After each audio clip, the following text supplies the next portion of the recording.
আগবঢ়াইছে পৰৱৰ্তী খবৰ।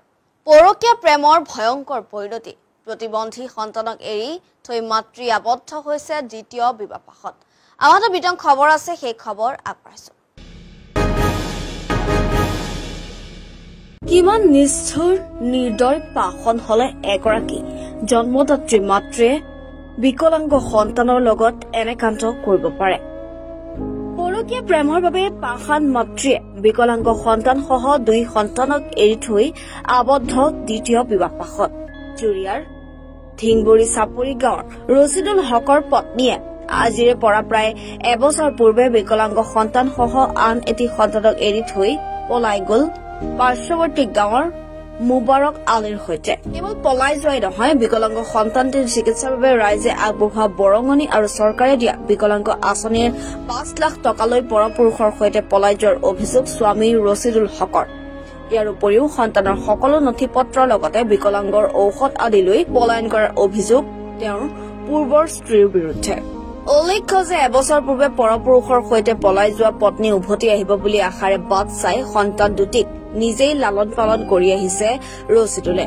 পত্নী নাহিলেও সন্তানৰ চিকিৎসাৰ বাবে ধনখিনি বিচাৰি জুৰিয়া আৰক্ষীৰ কাষ চাপিছে ৰছিদুল হকে। মাতৃবিহীন সন্তান দুটিক কষ্টৰে লালন পালন কৰি অহা ৰছিদুলৰ পত্নীয়ে লৈ যোৱা ধন ঘূৰাই আনি দিয়াৰ ব্যৱস্থা কৰি দিবলৈ আহ্বান জনাইছে। তাৰমানে মোৰ ৱাইফজনী আজিৰ পৰা প্ৰায় 1 বছৰ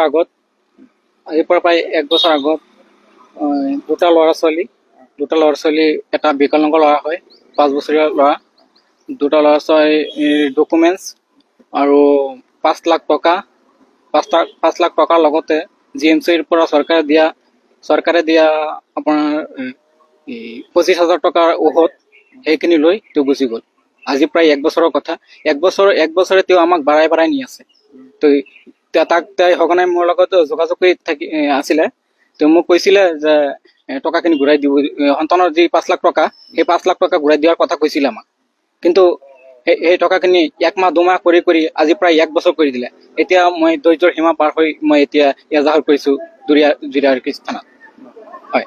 আপোনাৰ ঘৰ? আমাৰ ঘৰ জুৰিয়া, ঢিংবুৰী চাপৰি। মানে বেলেগৰ লগত পলাই গৈছিলে? বেলেগৰ লগত পলাই গৈছিলে। আপোনাৰ পত্নীৰ নাম কি? মঞ্জুৰা বেগম। কাৰ লগত পলাই গৈছে তেখেতৰ নাম? মোবাৰক আলী। ক'ত থাকে মোবাৰক? মোবাৰক আলী কাহৰি থাকে। কাহৰি গাঁও। আৰু আপোনাৰ ঘৰ? আমাৰ ঘৰ ঢিংবুৰী চাপৰি।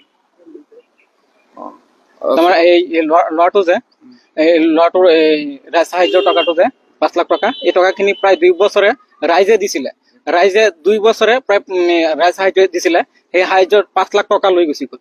আৰু লগতে ডকুমেণ্টছ বিলাক মই তেওঁক খুজিছিলো, বাৰে তেওঁক আপত্তি জনাইছিলো যে যিহেতু তোৰ গিৰিয়েক আছে, এতিয়া সন্তানৰ ডকুমেণ্টছ বিলাক দি দে।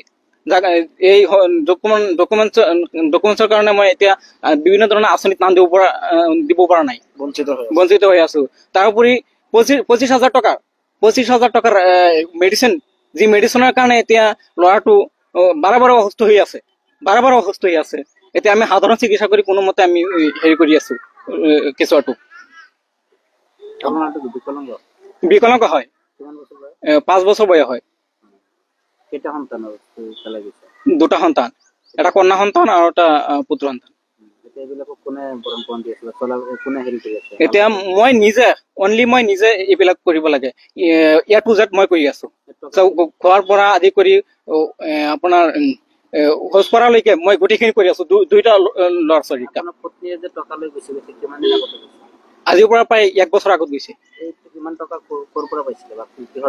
এই টকাখিনি 2 বছৰত ৰাইজে সাহায্য হিচাপে দিছিল, বিকলাংগ বুলি সাহায্য হিচাপে দিছিলে।